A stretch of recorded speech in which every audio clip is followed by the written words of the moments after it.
sea, son 56 años ganados a la muerte. No hay en toda la medicina ningún tratamiento, ninguna cirugía, nada que gane 56 años. Es muy espectacular.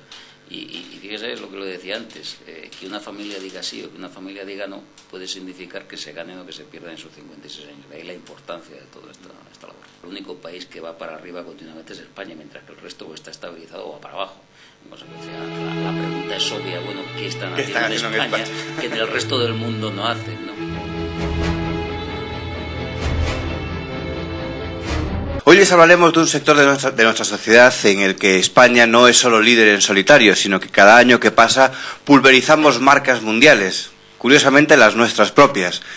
Allá por 1989 se creó la Organización Nacional de Trasplantes.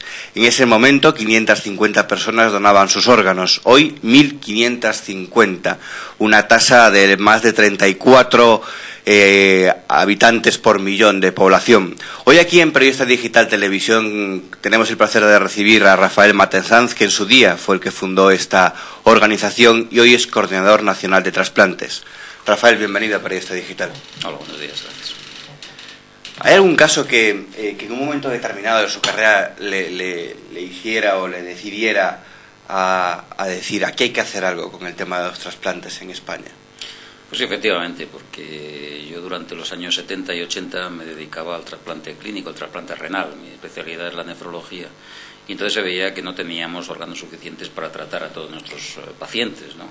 Y que, bueno, pues introduciendo algunas medidas de organización, sobre todo, se podría mejorar de una forma muy sensible toda esta disponibilidad. Y bueno, luego el destino probablemente hizo que se pudieran llevar a la práctica aquellas cosas que uno pensaba en los años 80 y bueno, afortunadamente ha funcionado. ¿Y pensaban que, o sea, les ha sorprendido la capacidad de reacción en este caso de la sociedad española? Personalmente sí, porque yo esperaba que se pudiese mejorar las donaciones en España, pero claro, lo que se ha conseguido en nuestro país era inimaginable.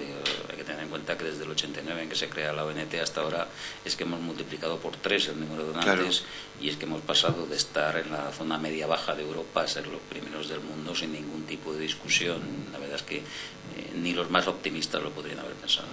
Porque vemos, por ejemplo, que hay otros sectores como la educación o la sanidad pública en su conjunto que no crecen de esa manera, ¿no? Y le llama la atención que el hecho de que en el tema de los trasplantes no haga falta un consenso político nos haga pensar que es gracias a eso, ¿no? A que no haga falta un pacto de Estado para aumentar los trasplantes o las donaciones. Probablemente porque nosotros hicimos el pacto de Estado antes de que se empezaran a hablar de los pactos de Estado, ¿no? Claro. Efectivamente, bueno, vuelvo otra vez, empezamos en el año 89, entonces existía una red de trasplantes, pero que estaba limitado a una serie de ciudades, no todas, en toda España. Madrid y Barcelona, como siempre, era donde se centraban los mejores equipos y los mayores esfuerzos. Luego se ha extendido por todo el Estado. Pero nosotros, por ejemplo, inventamos ya la descentralización de las autonomías antes de que se produjese en sanidad. Ya en el año 90 nos empezamos a regir por un consejo en el que estaban representadas todas las 17 autonomías, ¿no? Y todo lo hemos hecho por consenso antes incluso de que se produjera pues todas las transferencias sanitarias y todo esto. Yo creo que aquí todos nos convencimos de que era necesaria la colaboración, de que no tenía ningún sentido ningún tipo de barreras por motivos políticos, territoriales claro. o de otro tipo, y en esto podemos decir que efectivamente vamos todos a una y bueno, los resultados están ahí. Ahora mismo hay una lista de espera en donaciones, en trasplantes, mejor dicho, de 5.000 pacientes. ¿Esto es mucho? ¿Es un número significativo? ¿Todavía hay un número significativo de pacientes que fallecen antes de recibir el órgano? Lo ha habido durante estos años y lo va a seguir habiendo, porque los trasplantes se pueden decir que son un poco víctimas de su propio éxito. Es decir, hace 20 años o 25 era impensable trasplantar a una persona que tuviese más de 60 o incluso más jóvenes, trasplantar ni de riñón, ni de hígado, ni de nada. Y hoy estamos trasplantando personas pues de más de 60, de más de 70 y hasta de más de 80. Claro, ¿esto qué quiere decir? Pues que cuantos más donaciones tenemos, más indicaciones en pacientes se hacen. Esto hace que la lista de espera no pueda disminuir. Si disminuyera sería que habían desaparecido las indicaciones de trasplante y esto no va a suceder. Por ejemplo, hacemos 1.100 y pico trasplantes de hígado cada año, pero si tuviéramos 2.000 los trasplantaríamos igual, porque son más las enfermedades que se pueden tratar con estas terapéuticas. Claro. Y esto, pues esa cifra de 5.000 pacientes se mantiene estable a lo largo de los años y ojalá se siga manteniendo estable y no crezca, porque nos permite, no el número de lista de espera, eso no es importante. Lo que es importante, lo que le importa a un paciente que está en lista de espera no es rodeado de cuántos está, sino cuánto tiempo le va a tardar el órgano en llegar. Y ahora mismo con ese número de espera no es Los no tiempos es mucho. son razonables si lo comparamos con otros países, desde luego muy buenos. Si lo comparamos con la vivencia del propio enfermo son infinitos, porque en pocas situaciones la verdad es que la angustia es mayor, como cuando una persona ve que su vida depende de recibir un corazón, órgano, claro. un hígado o un pulmón. Pero efectivamente, si lo comparamos con cualquier otro país, son infinitamente mejores. Y como médico seguro que más de una vez se tuvo que enfrentar a la situación de ir a hablar con unos padres o con un familiar para casi justo en el momento de la muerte de un ser querido ir a preguntarles o a pedirles, ¿no?, que si podían donar sus órganos, ¿no? Sí, y yo creo que por eso después se han podido introducir todas estas medidas, porque si uno no pasa por la experiencia esa, es muy difícil entender nada. Para mí era y sigue siendo probablemente el momento más difícil en la labor de un médico, porque cuando todos los médicos vivimos el que se nos muera un paciente pues como una derrota. No quiere decir que se haya actuado mal, porque evidentemente todos nos tenemos que morir tarde o temprano, pero es una derrota y en ese momento, hombre, lo que a uno le apetece es dar el pésame a la familia y poco más. Bueno, pues fíjese que en ese momento lo que tiene que hacer un coordinador de trasplantes es sobreponerse a esa tendencia y todavía explicar a esa familia que puede salvar otras vidas si realmente dona los órganos. Es un momento muy difícil. Y precisamente por eso yo me di cuenta en mi hospital, en el Hospital Ramón y Cajal de Madrid, donde ejercía mi profesión, mi especialidad, que dependiendo de quién estuviera de guardia, de quién pidiera los órganos, la respuesta de la familia tendría a ser positiva o tendría a ser negativa. Es decir, que como nadie nace sabiendo, claro, había personas que lo hacían muy bien y personas que no lo hacían tan bien. Y eso fue un poco de la base de lo que después hemos hecho en España, ha sido una profesionalización de esa persona, ¿no?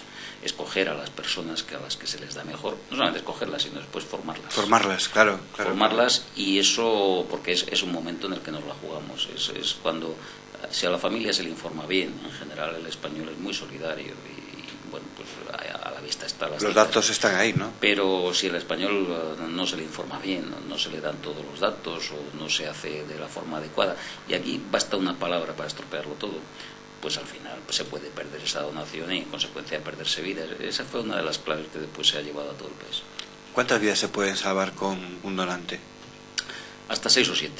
Hasta 6 o 7 si es un donante de todos los órganos, un donante joven, que sería riñón, hígado, corazón, pulmón, intestino, páncreas, pues hasta 6 o 7 vidas se pueden salvar. Y después se calcula que si hablamos de tejidos de huesos, de piel, de válvulas cardíacas, bueno, en algunos casos se ha llegado a hablar incluso de que hasta 800 tejidos se pueden trasplantar a 800 pacientes distintos, ¿no?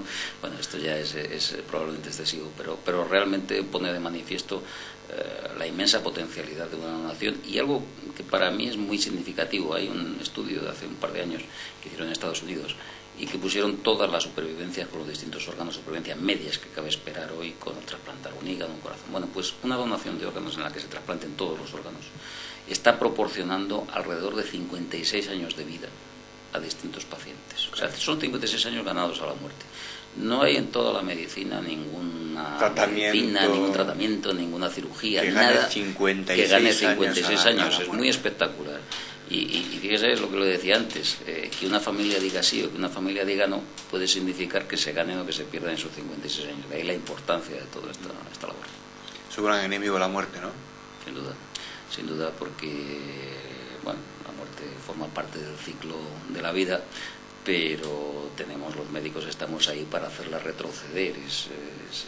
Es obligado que por lo menos lo intentemos. Pero siempre se ha de hacer retroceder a la muerte. Hombre, siempre que la vida es digna.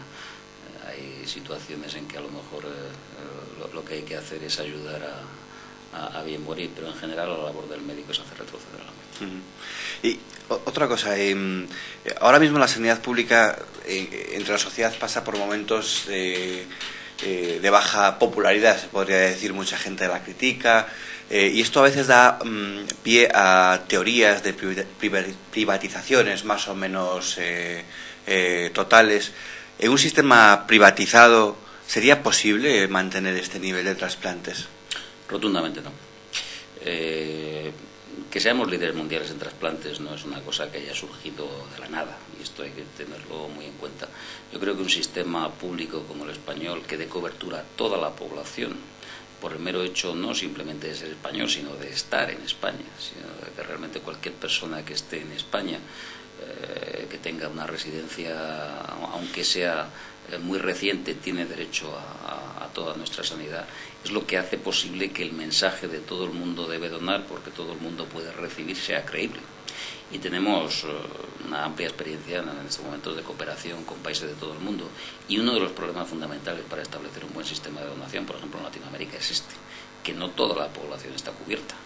Y en consecuencia un sistema privatizado, un sistema que no ofreciera una cobertura a toda la población, sería muy difícilmente compatible con que toda la población se sintiera solidaria. Fíjese, por ejemplo, que en el tema de los inmigrantes, en estos momentos alrededor de un 10% de los donantes en España son no españoles, que es más o menos el peso de la población inmigrante en España. Esto quiere decir que toda esta población se ha integrado perfectamente en nuestro sistema de donación y que está donando más que lo que recibe, porque en general es una población joven, que las necesidades de trasplantes son menores que la población más envejecida.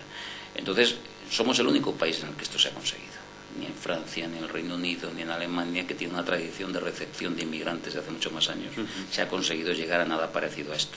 Bueno, yo creo que esto es un ejemplo muy claro de cómo a la población le llega ese mensaje: usted done, porque usted o alguien de su familia puede recibir. Claro, eso mismo, lo que comentaba ahora de Europa, muchas veces tenemos que mirar a Europa desde abajo para intentar llegar a cotas europeas o medias europeas. En el tema de los trasplantes es al revés, doblamos la media europea en este sentido. ¿No les dejamos copiar a los europeos? Porque a veces parece que en países del entorno que son similares podríamos dejarles copiar, ¿no? No, les dejamos copiar y de hecho copian. De hecho copian, ¿no? En estos momentos hay muchos países que han expresado su deseo de copiarnos y nosotros se lo hemos permitido. Por ejemplo, el ejemplo más claro es Italia. Italia era un país que estaba a la cola de Europa en cuanto a donación y que realmente nosotros les hemos transferido nuestro modelo. Italia es el único país que ha aumentado claramente la donación de órganos. Lo que pasa es que estaba a mucha distancia nuestra y todavía lo sigue estando.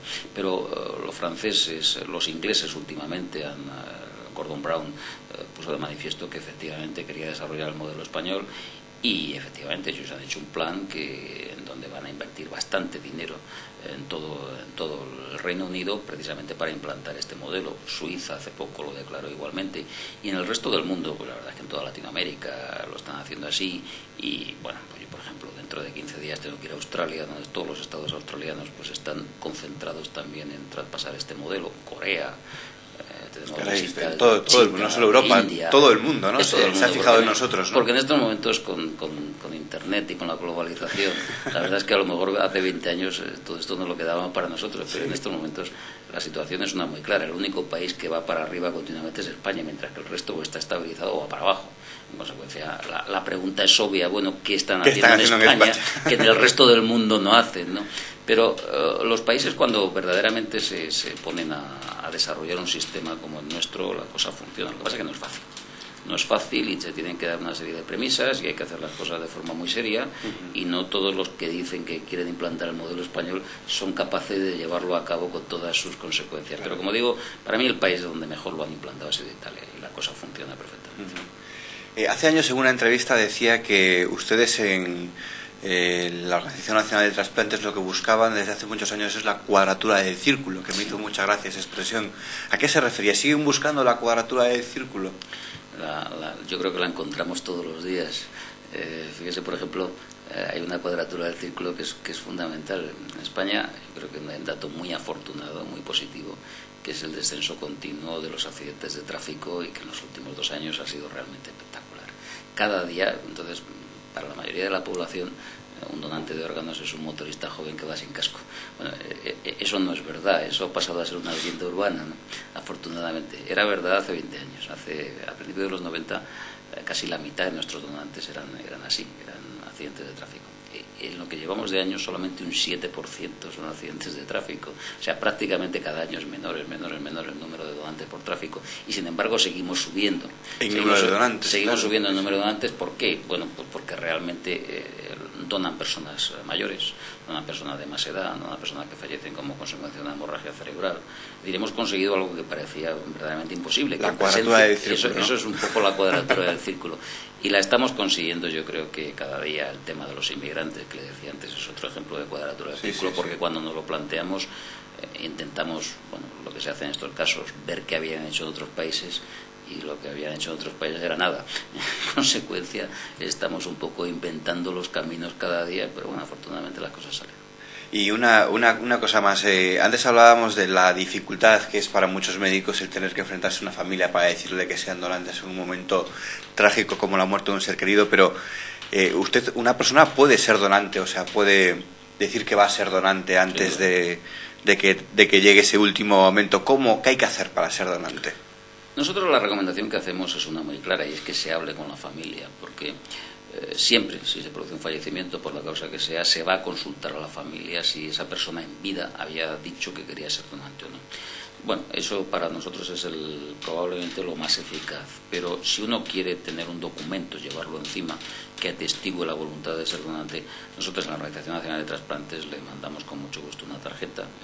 Se puede hacer por internet, es muy sencillo, es ont.es, o se puede hacer por un teléfono, que es un teléfono de 24 horas, donde no solamente mandamos la tarjeta, sino que informamos de cualquier duda que puedan tener sobre la donación de los trasplantes.